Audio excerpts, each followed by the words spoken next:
अस्सलाम वालेकुम viewers, welcome to Urdu से यूट्यूब चैनल। अस्सलाम वालेकुम प्यारे व्यूअर्स, उर्दू से टीम की जानिब से एक और न्यू वीडियो के साथ हाजिर हैं। और आज की इस वीडियो में हम आपको बताने वाले हैं मंजूर नेम के मीनिंग और इसकी तफसीलात। मंजूर के इंग्लिश में स्पेलिंग बनते हैं MANZOOR। जिन्स लड़का है, जुबान है अरबी और इसका मजहब है मुस्लिम।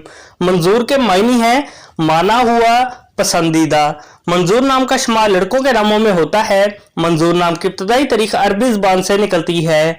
मंजूर नाम के अफराद के लिए खुशकिस्मत नंबर 8 माना जाता है, जबकि खुशकिस्मत दिनों में अतवार, मंगल और जुमेरात शामिल है। खुशकिस्मत वाली धातों में हिस्सों के हिसाब से तांबा शामिल है।